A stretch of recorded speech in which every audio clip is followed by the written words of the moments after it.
नमस्कार मित्रांनो, स्वामी समर्थ कृपा राशी भविष्य या आपल्या लाडक्या यूट्यूब चॅनलवर तुमचे मनापासून स्वागत आहे. हिंदू धर्मशास्त्रामध्ये आणि वैदिक ज्योतिषीय शास्त्रात अधिक मासाला अत्यंत पवित्र आणि चमत्कारी मानले गेले आहे. या महिन्याला पुरुषोत्तम मास किंवा मलमास असेही म्हणतात.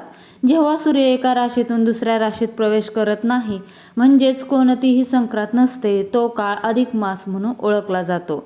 हा काळ कोणत्याही भौतिक आणि व्यावहारिक कामांसाठी नसून केवळ आध्यात्मिक उन्नती, कर्मशुद्धी आणि ईश्वरीय कृपा मिळवण्यासाठी निसर्गाने आपल्याला दिलेला एक दिव्य पोर्टल आहे. सध्याच्या या धावपळीच्या युगात जिथे प्रत्येक व्यक्ती मानसिक तणाव, आर्थिक अस्थिरता आणि नात्यांमधील दुराव्याचा सामना करत आहे, तिथे अधिक मासाचे महत्त्व आणखीनच वाढते. आज आपण विशेषतः तूळ राशीच्या जातकांसाठी हा अधिक मास कसा असणार आहे याचे सविस्तर विश्लेषण करणार आहोत. ज्योतिषशास्त्रानुसार तूळ ही वायू तत्वाची आणि समतोल राखणारी रास आहे, जिचा स्वामी सौंदर्य आणि वैभवाचा कारक शुक्र आहे. या व्हिडिओमध्ये आपण अत्यंत खरीखुरी शास्त्रोक्त आणि वास्तविक माहिती पाहणार आहोत. अधिक मासात तूळ राशीच्या लोकांनी काय केले पाहिजे, कोणत्या गोष्टींचे दान केले पाहिजे आणि ते कोणाला दिले पाहिजे. सर्वात महत्त्वाचे म्हणजे आपल्याला आपल्या जन्मदात्या आईला दान देणे का आवश्यक आहे.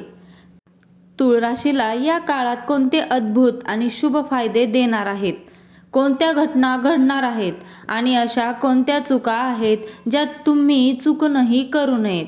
या सर्व प्रश्नांची उत्तरे आज तुम्हाला या एकाच व्हिडिओमध्ये मिळणार आहेत. चला तर मग अध्यात्माच्या या रंजक प्रवासाला सुरुवात करूया. अधिक मासाचे आध्यात्मिक आणि ज्योतिषशास्त्रीय महत्त्व. ज्योतिषशास्त्राच्या दृष्टिकोनातून अधिक मास हा आपल्या संचित कर्माचा हिशोब चुकता करण्याचा आणि नवीन सकारात्मक ऊर्जा शरीरात प्रवाहित करण्याचा काळ असतो. या काळात कुंडलीतील अष्टम आणि संकट आणि परिवर्तन, नवम भाग्य आणि धर्म आणि द्वादशम त्याग आणि मोक्ष हे भाव अतिशय सक्रिय होतात. शास्त्र असे सांगते की या महिन्यात केलेल्या साध्या मंत्र जपाचे किंवा दानाचे फळ सामान्य दिवसांपेक्षा 1000 पटीने अधिक मिळते. श्री विष्णूने या महिन्याला आपले पुरुषोत्तम हे नाव देऊन याला सर्व महिन्यांमध्ये श्रेष्ठ बनवले आहे. त्यामुळे या काळात भौतिक जगातील इच्छा थोड्या बाजूला ठेवून आत्मनिरीक्षण करणे गरजेचे आहे. परिस्थिती कशीही असो, जेव्हा तुम्ही स्वतःला अध्यात्माशी जोडता, तेव्हा विश्वातील सर्व सकारात्मक शक्ती तुमच्या पाठीशी उभा राहतात. शांत मन हेच सर्वात मोठे शस्त्र आहे. तूळ राशीच्या जातकांचा स्वभाव आणि अधिक मासातील ऊर्जा. तूळ राशीचे चिन्ह हे तराजू म्हणजेच समतोल आहे. या राशीच्या व्यक्ती न्यायप्रिय, कलाप्रेमी, दिसायला आकर्षक आणि व्यवहारी असतात. परंतु अधिक मासाच्या काळात तुमच्या राशींवर ग्रहांचा प्रभाव असा पडणार आहे ज्यामुळे तुमच्या मनात विचारांचे काहूर माजू शकते. कधीकधी निर्णय घेताना मनाची खंबीरता कमी झाल्यासारखी वाटू शकते. या युगात जिथे पैशांमागे धावताना माणूस स्वतःला विसरत चालला आहे, तिथे तूळ राशीच्या लोकांना या अधिक मासात आपल्या आंतरिक शांततेचा शोध घ्यावा लागेल. ग्रहांची स्थिती तुम्हाला आध्यात्मिकतेकडे खेचणार आहे आणि यातच तुमच्या अनेक समस्यांचे उत्तर दडलेले आहे. तुम्ही नेहमी इतरांचा विचार करता, पण या महिन्यात तुम्हाला स्वतःच्या कर्माची शुद्धी करायची आहे.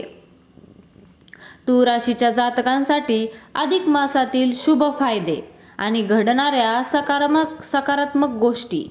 अधिक मासाचा हा काळ तूळ राशीसाठी काही विशेष आणि चमत्कारी बदल घेऊन येत आहे. ज्योतिषशास्त्रानुसार तुमच्या आयुष्यात खालील शुभ घटना घडण्याची दाट शक्यता आहे. आर्थिक लाभ आणि गुप्तधन प्राप्ती. केतू आणि इतर शुभ ग्रहांच्या अनुकूल परिस्थितींमुळे तुम्हाला अपेक्षा नसतानाही अचानक धनलाभ होऊ शकतो. जुनी अडकलेली नफा रक्कम वडिलोपार्जित संपत्ती किंवा जुन्या गुंतवणुकीतून चांगला परतावा मिळण्याचे योग आहेत. व्यापारात वृद्धी. जे लोक व्यवसायात आहेत, विशेषतः कॉस्मेटिक, कपडे, कला, हॉटेल किंवा डिझायनिंग क्षेत्रात आहेत, त्यांना मोठे ऑर्डर्स किंवा नवीन व्यावसायिक करार मिळतील. मित्रांचे सहकार्य. तुमच्या मित्रांकडून तुम्हाला मोठी मदत मिळेल. सामाजिक वर्तुळात तुमची प्रतिष्ठा वाढेल. मानसिक प्रगती आणि स्पष्टता. महिन्याच्या उत्तरार्धात तुमच्या मनातील गोंधळ दूर होईल. तुम्ही कोणत्याही कठीण परिस्थितीवर शांत डोक्याने मात करू शकाल. कौटुंबिक सुसंवाद. कुटुंबातील जुने वाद संपुष्टात येतील. जोडीदारासोबतचे संबंध अधिक घट्ट होतील. यश मिळवण्यासाठी केवळ धावणे पुरेसे नसते. कधीकधी थांबून योग्य दिशेचा विचार करणे जास्त महत्त्वाचे असते.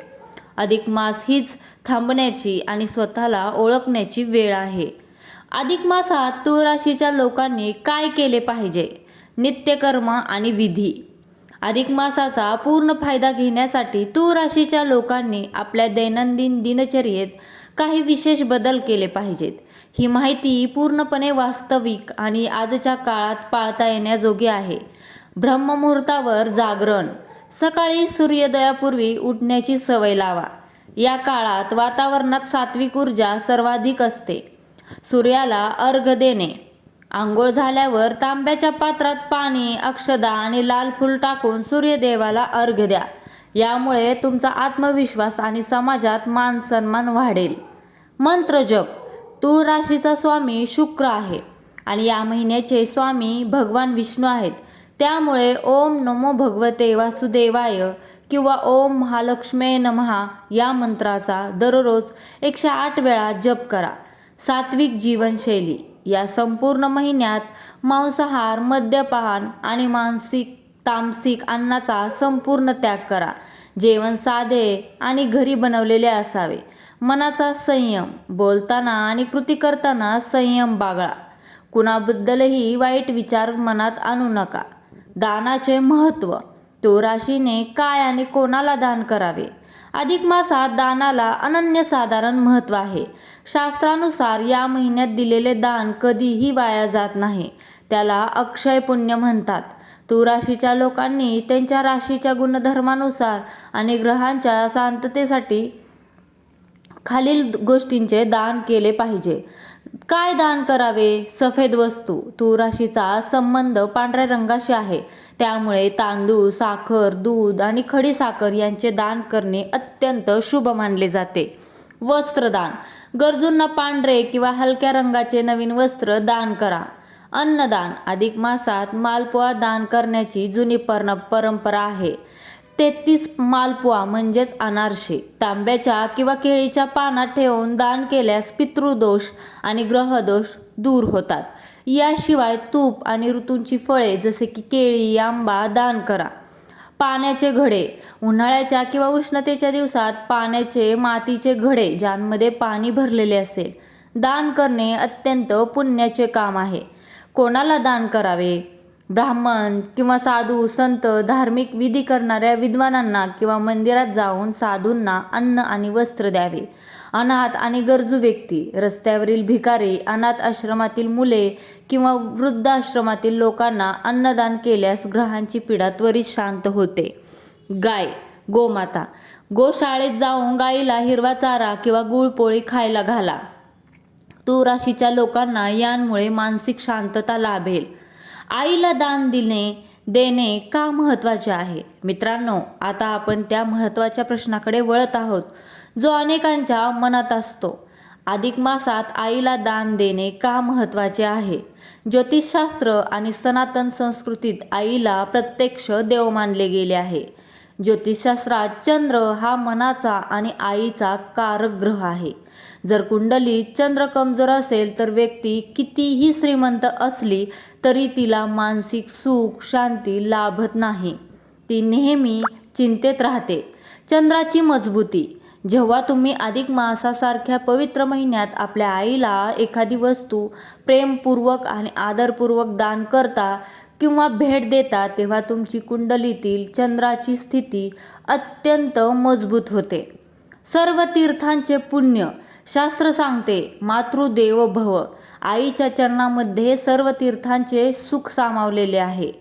अधिक मासात आईला साडी, पांढरे वस्त्र, चांदीची वस्तू किंवा तिच्या आवडीचे गोड अन्न देऊन तिचे आशीर्वाद घेतल्यास तुम्हाला जगातील कोणत्याही मंदिरात जाण्यापेक्षा मोठे पुण्य लाभते. तूळ राशीसाठी विशेष महत्त्व. तूळ राशीच्या लोकांचे मन अनेकदा द्विधा मन स्थितीत असते. आईचे आशीर्वाद तुमच्या मनाला स्थिरता देतात. आईला दान दिल्याने तुमच्या घरातील लक्ष्मी प्रसन्न होते आणि कौटुंबिक क्लेश कायमचे मिटतात. त्यामुळे या अधिक मासात आपल्या आईला काहीतरी नक्की द्या आणि तिचे चरण स्पर्श करून आशीर्वाद घ्या. जगातील सर्व नाती एका बाजूला आणि आईची माया एका बाजूला.